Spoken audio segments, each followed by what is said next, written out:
திரு தீபம் நா. பார்த்தசாரதி அவர்கள் எழுதிய நெற்றிக்கண் குடும்ப நாவல், அதனுடைய பகுதிகள் பார்த்துட்டு இருக்கோம்.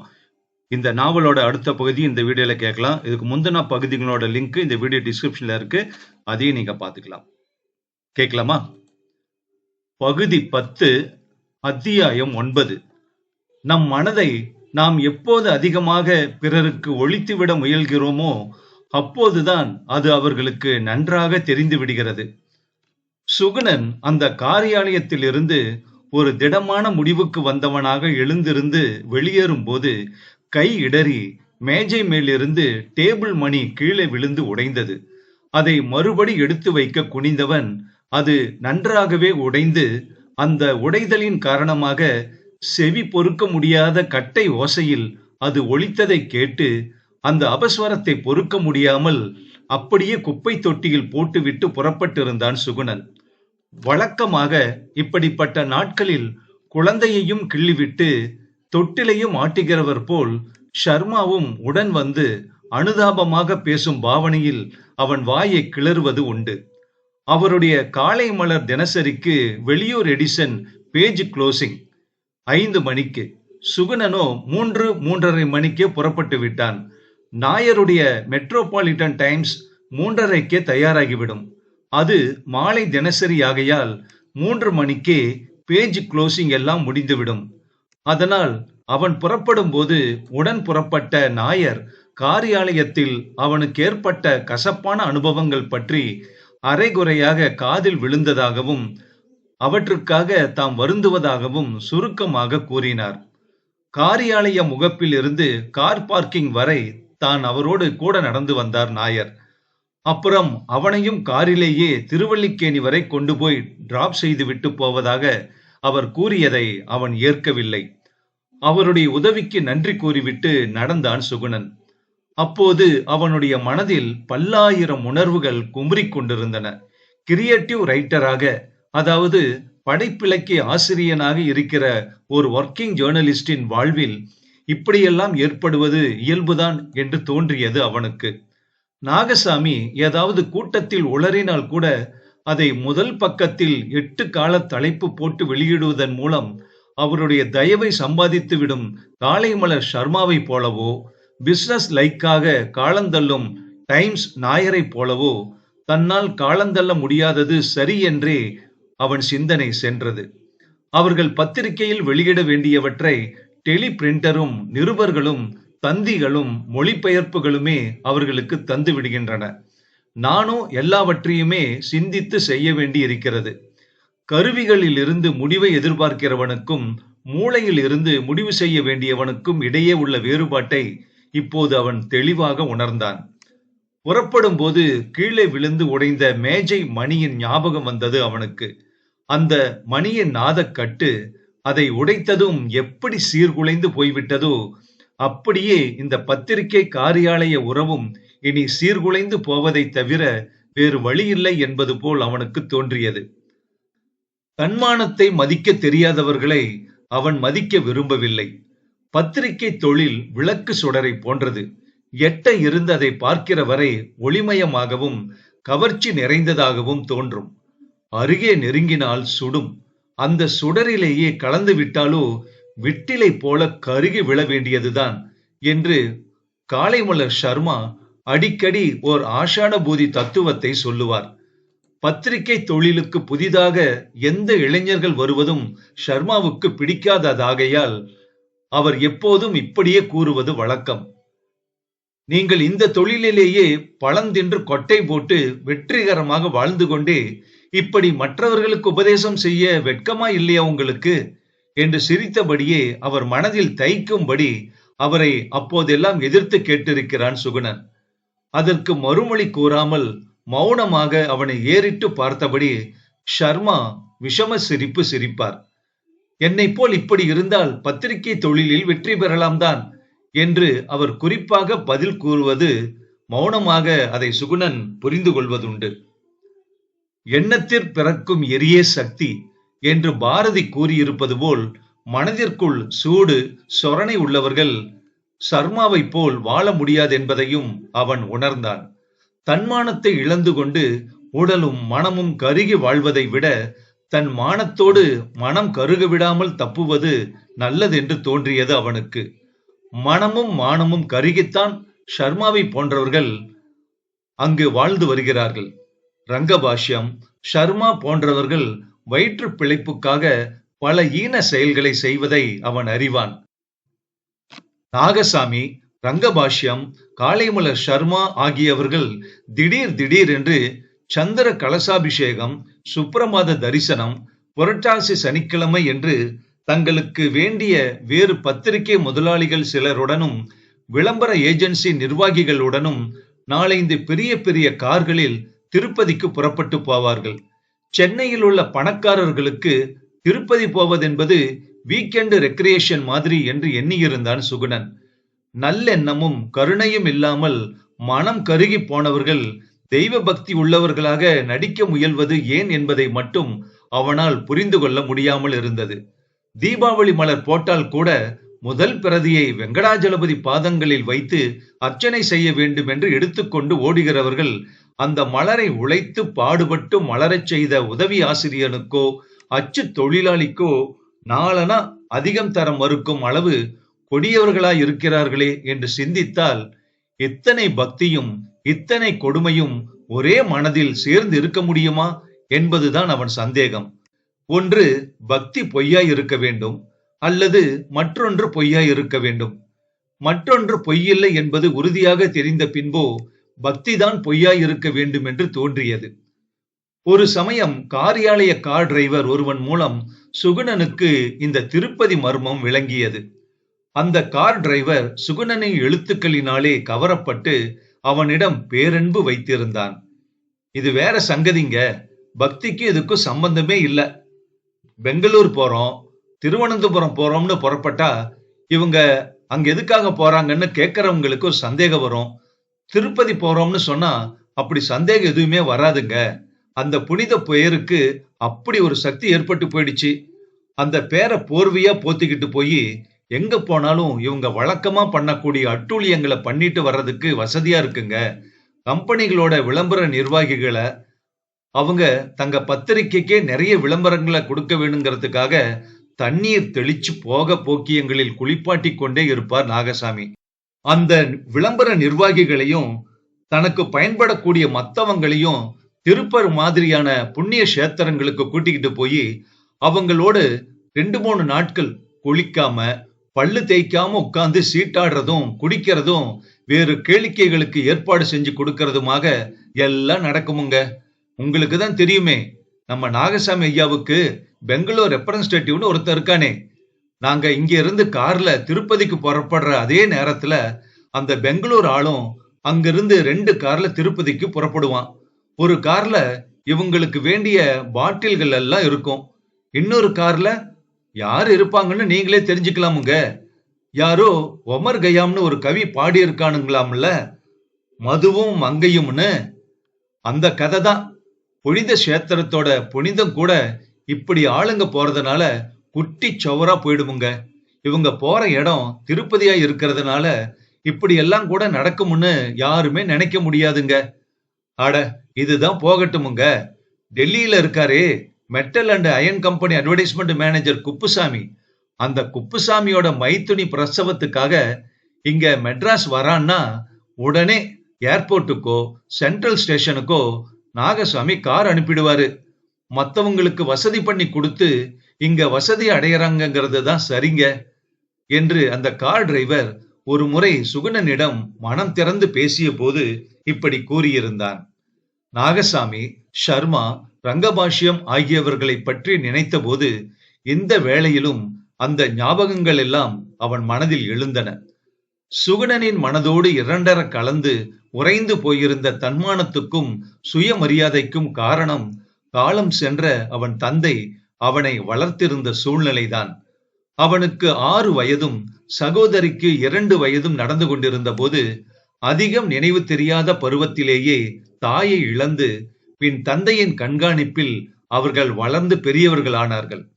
அவனும் அவன் தங்கையும் பள்ளி படிப்பு முதல் கல்லூரி படிப்பு வரை கோவையில் படித்தார்கள். அப்போது அவர்கள் தந்தை கோயமுத்தூர் கிழக்கு பகுதியில் போலீஸ் சப் இன்ஸ்பெக்டராக இருந்தார்.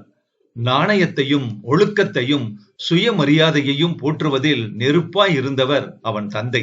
சுகுணனின் தாய் இறந்த பிறகு அவர் இரண்டாவது திருமணத்தை பற்றி நினைக்கவும் இல்லை. தேச சுதந்திர போராட்டம் உச்ச நிலையில் இருந்த சமயத்தில் மகாத்மாவின் கொள்கைகள் மேல் ஏற்பட்ட அபிமானத்தாலும் அந்நிய ஆதிக்கத்தின் கீழ் அடிபணிந்து உத்தியோகம் பார்க்க விரும்பாததாலும் வேலையை உதறி தள்ளிவிட்ட பெருமையும் அவருக்கு இருந்தது. குழந்தைகளையும் அதே நாணயத்தோடும் சுயமரியாதையோடும் கட்டுப்பாட்டோடும் வளர்த்திருந்தார் அவர். கூலி போல கிடைக்கும் சம்பளத்துக்காக சொந்த தேசத்தின் சொந்த சகோதரர்கள் போன்ற தேச பக்தர்களை தம் கைகளாலேயே அடித்து நொறுக்க நேருவதை விரும்பாமல் தான் சப் இன்ஸ்பெக்டர் வேலையை உதறியிருந்தார் அவர். அந்த வேலையை உதறிய பின் சுகுணனையும் அவன் தங்கையையும் கல்லூரி கல்வி வரை படிக்கச் செய்து ஆளாக்குவதற்காக பூர்வீக சொத்து முழுவதையும் அவர் பணயம் வைக்க வேண்டியிருந்தது. அதுவும் போதாமல் குழந்தைகளை படிக்க வைத்து ஆளாக்குவதற்காக குமஸ்தா வேலையில் இருந்து டைபிஸ்ட் வேலை வரை கிடைத்த வேலைகளை எல்லாம் பார்த்தும் பொருள் ஈட்டியாக வேண்டிய சிரமமும் அவருடைய முதுமை காலம் வரை அவருக்கு இருந்தது. ஆனாலும் அந்த சிரமங்களை எல்லாம் பொருட்படுத்தாமல் குழந்தைகளை அதிக துன்பம் தெரியாமல் வளர்த்தார் அவர். கல்லூரி நாட்களிலேயே எழுத்தாளனாக தமிழ் உலகுக்கு அறிமுகமாகிவிட்ட சுகுணன் படிப்பு முடிந்ததும் சட்டக்கல்லூரியில் சேர வேண்டும் என்று தந்தை விரும்பினார். ஆனால் சுகுணனோ நாகசாமியை நம்பி அவருடைய ஆசை வார்த்தைகளுக்கு பின்னால் இருந்த போலித்தன்மையை புரிந்து கொள்ளாமல் பத்திரிகை தொழிலில் புகுந்தான். அவனுடைய சகோதரி ஆசிரிய பயிற்சியில் சேர்ந்து தேறி கோவைக்கு அருகில் இருந்த சிற்றூர் ஒன்றில் உள்ள பெண்கள் பள்ளியில் ஆசிரியை ஆனாள். மகனும் மகளும் உத்தியோகத்துக்கு போய் போட்டி போட்டுக்கொண்டு தந்தைக்கு மாதா மாதம் பணம் அனுப்பி அவரை கொண்டாடும் ஆசையோடு இருக்கையில் அந்த இனிய அனுபவங்களை அடைய கொடுத்து வைக்காமல் என் கடமை முடிந்தது, நான் போய் வருகிறேன் என்பது போல போய்விட்டார் அவர். வீட்டுக்கு மருமகனும் வந்து பார்க்க வேண்டும் என்ற அவருடைய சொந்த ஆசை கூட நிறைவேறுவதற்குள் காலன் அவர் உயிரை பறித்து கொண்டு விட்டான். சுகுணனுக்குள் நிறைந்து கிடந்த தைரியத்துக்கும் தன்னம்பிக்கைக்கும் காரணம் அவன் தந்தை அவனை வளர்த்து ஆளாக்கிய முறைதான். இதை சுகுணனே தனக்குள் அந்தரங்கமாக பல்வேறு சமயங்களில் நினைவு கூர்வதுண்டு. அவனுடைய தங்கையும் தைரியத்திலும் நம்பிக்கையிலும் தேறியிருந்தாள். அவளுக்கு இன்னும் திருமணமாகவில்லை. எந்த பெண்கள் உயர்நிலை பள்ளியில் அவள் ஆசிரியையாயிருந்தாலோ அதே பள்ளியைச் சேர்ந்த விடுதிக்கு வார்டனாகவும் இருந்து அங்கேயே வசித்து வந்தாள் அவள். ஓய்வு ஒளிவில்லாத பத்திரிகை காரியாலய பொறுப்புகளால் சுகுணன் சகோதரியை சந்திக்க அவளுடைய கிராமத்துக்கு போய் வர முடியாமல் இருந்தது. அவன் அவளை பார்த்து 1 வருடத்திற்கு மேலாகி இருக்கும். போன வருடம் தன்னிடம் படிக்கிற பெண் குழந்தைகளை எக்ஸ்கர்ஷன் அழைத்து கொண்டு அவள் சென்னைக்கு வந்திருந்தாள். அப்போது அவளாக வந்து சுகுணனை சந்தித்திருந்தாள். அதன் பின் அவள் வேலை பார்த்து வந்த கிராமத்துக்கு ஒரு தடவை போய் வர வேண்டும் என்றும் அவன் பலமுறை திட்டமிட்டும் அப்படி போய் வர முடியாமல் தட்டிக்கொண்டே இருந்தது. தங்கையை பார்த்து வர ஆவல் இருந்தும் அவகாசம் இல்லாமல் இருந்தது. இப்போது பூம்பொழில் காரியாலய வேலையை விட்டு விடலாம் என்ற தீர்மானத்திற்கு வந்ததும் விட்டு விடுதலையாகி சிட்டுக்குருவியை போல் வெளியேறலாம் என்ற அந்த மனநிலையில் உடனே தங்கையை போய் பார்க்க வேண்டும் என்று தோன்றியது அவனுக்கு. இன்று இரவு அல்லது நாளை காலையில் ஓய்வாக உட்கார்ந்து நாகசாமிக்கு ஒரு கடிதம் எழுதி அதோடு தன் ராஜினாமாவையும் அனுப்பி விடுவதென்ற முடிவுக்கு வந்திருந்தான் அவன். காரியாலயத்தில் இருந்து வெளியேறி மெயின் ரோடுக்கு வந்து பஸ் பிடித்து திருவல்லிக்கேணியில் அறைக்கு வந்து சேர்கிற வரை இப்படி பல நினைவுகள் அவனுக்குள் ஓடின. அவன் அறைக்கு போய் சேர்ந்தபோது அந்த பாலக்காட்டு பெண் கமலம் அங்கே அவனை எதிர்பார்த்து காத்திருந்தாள். ஊர்ல இருந்து கொஞ்சம் பணம் மணி ஆர்டர் வந்தது, உங்களுக்கு நான் தர வேண்டிய 200 ரூபாயில 100 ரூபா இப்போ கொடுத்துறேன்னா என்று சிரித்துக்கொண்டே ரூபாய் நோட்டுகளை எண்ணி கொடுத்தாள் கமலம். அப்போதிருந்த மனநிலையில் அந்த பெண் அண்ணா என்று கனிவாக அழைத்த பாசமும் உறவும் அவனுக்கு மிகவும் இதமாக இருந்தது. அனுபவங்களால் ஏற்படும் கசப்புகள் உறவுகளால் ஏற்படும் உரிமைகளால் மாறுவதும் வாழ்வில் உள்ள ஒரு நன்மையாக தோன்றியது. சில நாட்களுக்கு முன் காரியாலயத்திற்கு தேடி வந்து அவள் தன்னிடம் பணம் வாங்கி கொண்டு போனதை தன்னுடைய பல வேலைகளுக்கு நடுவே அவன் மறந்திருந்தான். இவ்வளவு விரைவில் அந்த மாணவி தன்னிடம் பணத்தை திருப்பிக் கொடுக்க வருவாள் என்பதையும் அவன் எதிர்பார்க்கவில்லை. தன்னுடைய மனதின் உள் வேதனைகளை மறைத்துக் கொண்டு அவளிடம் பேசலானான் அவன். ஆயினும் எப்படியோ அந்த பெண் அவனுடைய முகத்தில் இருந்தே அதை கண்டுபிடித்து விட்டால் போலிருக்கிறது. ஏன் அண்ணா, என்னவோ போலிருக்கிறீர்கள், உடம்புக்கு சௌகரியம் இல்லையா என்றே அவனை கேட்டு விட்டாள் அவள். நம் மனதை எப்போது நாம் அதிகமாக ஒழிக்க முயலுகிறோமோ அப்போதுதான் அது மற்றவர்களுக்கு நன்றாக தெரிகிறது என்று தோன்றியது சுகுணனுக்கு. அதெல்லாம் ஒண்ணுமில்லம்மா, வேலை கொஞ்சம் அதிகம், அலைச்சலும் கொஞ்சம் அதிகம் என்று சுகுணன் அவளுக்கு பதில் சொல்லி தப்பித்துக் கொண்டான். கண்ணப்பா லாட்ஜ் பையனிடம் சொல்லி காஃபி வரவழைத்து கமலத்துக்கு கொடுத்தான் அவன். இங்க மட்டும் ஸ்டவ்வும் பாத்திரமும் மற்ற வசதிகளும் இருந்ததோ நானே ஒரு நொடியில உங்களுக்கு அருமையான காஃபி தயார் செஞ்சு கொடுத்துருவேன்னா என்றாள் கமலம். சமூகத்தின் எந்த மூலையில் இருந்தாவது உண்மையை எதிர்த்து உக்கிரமாக திறக்கும் நெற்றிக் கண்ணின் வெப்ப மிகுதியை இப்படி ஒரு சிறிய கருணையும் பாசமும் கூட குளிர்விக்க முடியும் என்று அவன் எதிர்பார்த்திருந்தது கிடையாது. கமலம் அவனிடம் சிறிது நேரம் பேசிக் கொண்டிருந்த பின் ஒரு வாரம் கழித்து மறுபடி வந்து பார்ப்பதாக கூறி விடைபெற்று கொண்டு புறப்பட்டாள். இங்க அறையிலேயே வந்து பாருங்க, பூம்பொழில் காரியாலயத்துல வேண்டாம் என்று பொதுவாக அவளிடம் கூறி அனுப்பினான் அவன். கமலம் அவனிடம் விடைபெற்று கொண்டு சென்றபோது மாலை 5:30 மணிக்கு மேலாகி இருந்தது. திருவல்லிக்கேணி பெரிய தெரு என்ற குறுகலான தெருவிலே ஜன வெள்ளம் அலை அலையாக பெருகத் தொடங்கிவிட்டது. தெரு முனைகளில் பிளாட்பாரத்தில் மல்லிகையும் ஜாதி பூவுமாக பூக்கூடைகளும் கடைகளும் பழைய புத்தகம் பத்திரிகைகளும் முளைத்து விட்டன. மாலை வேளை என்கிற நகர உற்சாகம் ஆரம்பமாகிவிட்டது. மனதில் சுமையும் சிந்தனைகளும் கனத்துவிட்ட அந்த வினாடியில் இத்தனை லட்சம் மக்கள் நிரம்பிய இந்த சென்னையில் இந்த மன சுமையையும் கனத்தையும் கேட்டு தோள் மாற்றிக் கொள்ள முடிந்த ஓர் உண்மை நண்பனை உடனே பார்க்க வேண்டும் போல் தவிப்பாக இருந்தது சுகுணனுக்கு. பாலைவனத்தில் தண்ணீர் தாகம் எடுப்பது போல் இப்படி சமயத்தில் நல்ல மனிதனை தேடி சந்திக்க வேண்டும் என்ற தாகமும் ஏற்பட்டு விடுகிறது. மனதோடு கலக்க முடிந்தவராக, அந்த மனதின் சுமையை தோள் மாற்றிக் கொள்ள முடிந்தவராக யாரையேனும் உடனே அந்த கணமே பறந்து போய் பார்த்து விட வேண்டும் போல் இருந்தது அவனுக்கு. துளசியின் நினைவு ஒரு கணம் எழுந்து உள்ளேயே கோபமாக மாறி அது அடங்கிவிட்டது. ஒரு காலத்தில் அவள்தான் அவனுடைய மனதின் சுமைகளை தோள் மாற்றிக் கொண்டாள். அந்த உண்மையில் இனிமையும் அனுராகமும் கூட இருந்தன. இப்போது அவை இல்லை. அந்த இடத்தில் விரக்தியும் கோபமும் மீதம் இருந்தன. இப்போது துளசியைப் போல் மனதின் சுமையை தோள் மாற்றிக் கொள்ள அவனுக்கு யாரும் இல்லை. ஆனால் ஓர் உண்மை நண்பனை எண்ணி தேடியது அவன் மனம். ஏதோ நினைத்து கொண்டே வந்தபோது கொள்கைகளிலும் சிந்தனைகளிலும் தன்னோடு கருத்தொற்றுமையும் நட்பும் உள்ளவரான நேஷனல் டைம்ஸ் மகாதேவனை எண்ணினான் சுகுணன்.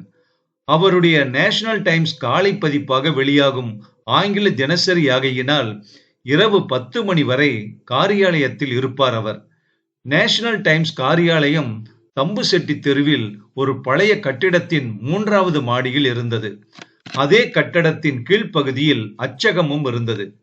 கண்ணப்பா லாட்ஜ் பையனை கூப்பிட்டு போனில் இருந்த பூட்டை திறக்கச் சொல்லி போன் பேசும் கட்டணமாக அவனிடம் சில்லறையையும் எண்ணி கொடுத்த பின் நேஷனல் டைம்ஸுக்கு போன் செய்தான் சுகுணன்.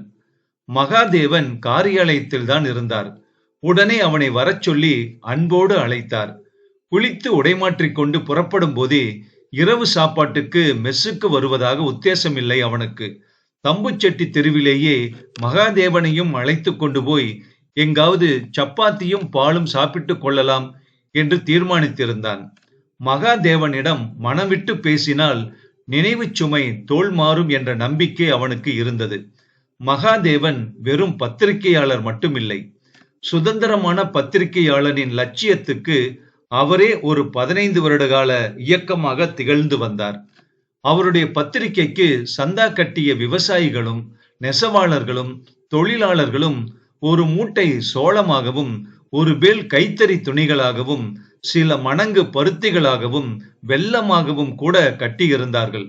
ஆங்கில தினசரி ஆனாலும் அவருடைய சுயமரியாதையையும் தன்மானத்தையும் கௌரவிப்பதற்காக அந்த பத்திரிகையை சிலர் பிடிவாதமாக வாங்கினார்கள். தாய்மொழி மட்டுமே அறிந்தவர்கள் ஆங்கிலம் தெரிந்தவர்களிடம் அந்த தினசரியை வாங்கி கொடுத்து படிக்கச் சொல்லி மொழிபெயர்த்து கேட்டுக்கொண்டார்கள். தமிழ்நாட்டில் பெரும்பாலான தினப்பத்திரிகைகளில் அப்போது உதவி ஆசிரியர்களாக இருந்த பலர் ஒரு காலத்தில் மகாதேவனிடம் உதவி ஆசிரியர்களாயிருந்து தொழில் பழகியவர்கள். இவர்கள் எல்லாம் உத்தியோகத்துக்கு தன்மானத்தை விட்டு கொடுத்து பண வசதியினால் பெரியவர்கள் ஆகியும் அவர் மட்டும் வசதிகளை விட்டு கொடுத்து தன்னம்பிக்கையை போற்றுவதற்காக நேஷனல் டைம்ஸ் என்ற லட்சிய இயக்கத்தில் தானே முழுமையாக இறங்கியிருந்தார். சுகுணன் அவருடைய காரியாலயத்துக்கு போய் சேர்ந்தபோது டெலி பிரிண்டரில் வந்திருந்த தந்தி ஒன்றை தயாரித்து தலைப்பு கொடுத்து உள்ளூர் பதிப்பாக செய்தியாக்கி கொண்டிருந்தார் அவர்.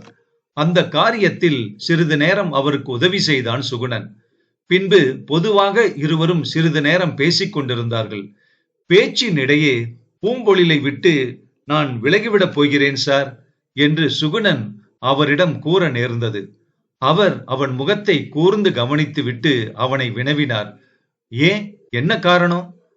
காரணம் ஒன்றில்ல சார், எத்தனையோ இருக்கு. எதை கேட்டாலும் நாங்கள் சம்பளம் கொடுக்கிறோம், நீங்கள் வேலை செய்ய வேண்டும் என்று புத்தியை சம்பளத்துக்கு அடகு பிடிப்பது போன்ற தொனியில் பேசுகிறார் நாகசாமி. ரீடிங் மேட்டருக்கு நடுவில் விளம்பரங்கள் போட வேண்டும் என்பதற்கு பதில் விளம்பரங்களுக்கு நல்ல இடம் போக மீதி உள்ள பக்கங்களில் எதையாவது போட்டுக்கொண்டு தொலையுங்கள் என்பது போல் பேசுகிறார்கள். அதை பற்றி விவாதித்தால் கதை கட்டுரை முதலிய ரீடிங் மேட்டர்களுக்கு நாம் பணம் கொடுக்கிறோம், விளம்பரதாரர்களோ நமக்கு பணம் கொடுக்கிறார்கள் என்று குதர்க்கம் செய்கிறார்கள் என்றான் சுகுணன். தெருச்சுவராய் இருந்தால் முழுக்க முழுக்க விளம்பரமே ஒட்டிவிடலாம். ஆனால் பத்திரிகையாச்சே, நடுநடுவே படிக்கவும் ஏதாவது இருந்தால் அல்லவா தெருச்சுவருக்கும் பத்திரிகைக்கும் கௌரவமான கண்ணியமான வித்தியாசம் ஒன்று இருக்க முடியும் என்று சொன்னார் மகாதேவன். நீங்கள் சொல்வதுதான் சரி என்று எனக்கு படுகிறது சார். ஆனால் அவர்கள் அப்படி ஒரு வித்தியாசத்தையும் உணரவில்லையே. சுவரில் ஒட்டுகிற விளம்பரங்களை அப்படி ஒட்டாமல் பின்னடித்து புத்தகமாக பைண்ட் செய்தால் போதும் என்று நினைக்கிறார்களே என்றான் சுகுணன் பதிலுக்கு. அப்படியானால் சிரமம்தான். குடிசை தொழில் போல், குத்து விளக்கு போல் பத்திரிகையாளர்களாகிய உங்கள் மனதிலும் என் மனதிலும் சுடர் விடுகிறதே ஒரு மூல அக்னி. அந்த அக்னிதான் இந்த தொழிலின் பத்தினி தன்மையை வியாபாரிகளிடமிருந்து என்றும் தனியே பிரித்து காக்க முடியும் சுகுணன் என்று சொன்னார் மகாதேவன். மகாதேவனிடம் காரியாலய நிகழ்ச்சிகளை எல்லாம் மனம் திறந்து கூறினான் சுகுணன். எல்லாவற்றையும் ஆதரவாகவும் அனுதாபத்தோடும் பொறுமையாக கேட்டார் அவர். இந்த தேசத்தில் உள்ள பொதுவான கஷ்டம்தான் இது. ஒவ்வொரு நல்ல தொழிலும் அது வளர்ந்து பலன் தருகிற நிலையில் பணம் பண்ணும் ஆசை மட்டுமே உள்ள சில வெறும் வியாபாரிகளிடம் போய் சிக்கிவிடுகிறது என்று கூறி பெருமூச்சு விட்டார் தியாகி மகாதேவன். பத்திரிகைக்கு முதல் போடுகிறவர்கள் நாளடைவில் வெறும் புரோக்கர்கள் போல மாறிவிடுகிறார்கள். பம்பாயில் இருக்கிற ஒரு கம்பெனி அட்வர்டைஸ்மெண்ட் மேனேஜரின் மனைவிக்கு காஞ்சிபுரம் பட்டுப்புடவை பிடிக்கிறது என்று தெரிந்தால் இங்கிருந்து விமானத்தில் பட்டுப்புடவையை வாங்கி கொடுத்து அனுப்பி அவரை சரிகட்டுவதில் உள்ள சிரத்தை பத்திரிகையின் மற்ற விஷயங்களில் இவர்களுக்கு இல்லாமல் போய்விடுகிறது. பத்திரிகைகளை படிக்கிறவர்களும் விளம்பரதாரர்களும் பத்திரிகைகளை நாடும் போது அவற்றில் வெளிவருகிற விஷயங்களின் தரத்தை நிறுத்தி பார்த்து நாடினால்தான் இனியாவது நல்ல சூழ்நிலை உருவாகும் என்று தன் ஆதங்கத்தை வெளிப்படுத்தினான் சுகுணன். இதற்கு அவ்வளவு விரைவாக விடிவு காலம் பிறந்து விடாது சுகுணன், அதற்கு நீண்ட நாட்கள் ஆகும். இப்போது உங்கள் வரை நீங்கள் என்ன செய்யலாம் என்று பார்ப்போமே. நீங்கள் கூறிய விவரங்களில் இருந்து இனிமேல் மாருதி பப்ளிகேஷன்ஸ் குரூப் கன்சர்னில் நீங்கள் இருக்க முடியாது என்றுதான் எனக்கும் தோன்றுகிறது. எத்தனையோ வெற்றி தோல்விகளுக்கு அப்பாலும் ஒரு நல்ல பத்திரிகையாளனிடம் மீதம் இருக்க வேண்டியது அவனுடைய சொந்த அகங்காரம்தான் என்று இந்த துறையில் அனுபவம் மிக்க ஒரு பெரியவர் சொன்னதுண்டு. இந்த அகங்காரத்தை பத்திரிகைக்காரன் எந்த நிலையிலும் எந்த விலையிலும் விற்றுவிடக் கூடாது. ஆனால் ஒரு விஷயம் சுகுணன், இதில் நீங்கள் எப்படி முடிவு செய்ய போகிறீர்கள் என்றுதான் எனக்கு புரியவில்லை. இப்போது நீங்கள் பூம்பொழிலில் எழுதி வருகிற தொடர்கதையை என்ன செய்ய போகிறீர்கள்? அதை அரைகுறையாக நிறுத்திவிடக் கூடாது. ஆர்வத்தோடு படிக்கிற நல்ல வாசகர்களை அதிருப்திப்படுத்துவது நன்றாக இருக்காது என்றார் மகாதேவன். அதை பற்றி கவலை இல்லை சார். இயற்கையாகவே அது வருகிற வாரம் முடிந்து விடுகிறது. நான் அங்கிருந்து விலகிவிட நினைக்கும் முன்பே திட்டமிட்டிருந்த முடிவு அது. தொடங்கி 1 வருடம் ஆகிறது. தானாகவே கதை முடிகிற நேரம் வந்துவிட்டது சார் என்றான் சுகுணன். ஓ, அப்படியானால் உங்கள் முடிவு சரிதான். மேலே என்ன செய்ய போகிறீர்கள்? நீங்கள் விரும்பினால் நேஷனல் டைம்ஸின் கதவுகள் எப்போதும் உங்களுக்காக திறந்திருக்கின்றன. ஆனால் இங்கே என்னிடம் ஒரு கஷ்டம் உண்டு. என்னிடம் இருக்கும் குறைந்த சௌகரியங்களையும் நிறைந்த கஷ்டங்களையும் சேர்ந்தே நீங்கள் பங்கிட்டுக் கொள்ள வேண்டியிருக்கும். இல்லையானால் யாராவது தெரிந்தவர்களிடம் சொல்லி பிடிஐ நேபன் எங்காவது இடம் இருக்கிறதா என்று விசாரிக்கலாம். ஆரம்ப காலத்தில் பல பெரிய பெரிய பத்திரிகை முதலாளிகளிடம் இருந்து அவர்கள் நம்மை ஆட்டி படைக்கிற வேதனை பொறுக்க முடியாமல் தான் நானே சுதந்திர பறவையானேன். அதனால் என் நண்பர்களுக்கு இப்படிப்பட்ட நிலையில் உத்தியோகத்தை காப்பாற்றிக் கொள்ளுங்கள் என்பது போல் ஒருபோதும் நான் அறிவுரை கூறுவதே இல்லை. பத்திரிகையாளனின் ஒரே ஆயுதம் நியாயமான தைரியம்தானே. நிர்வாகத்துக்கு பயந்து கொண்டே அந்த ஆயுதத்தை அவன் பிரயோகிக்க முடியாது என்பதுதான் என் கருத்து என்றார் மகாதேவன் உறுதியாக. இந்த நாவல் அடுத்த பகுதியில் தொடரும்.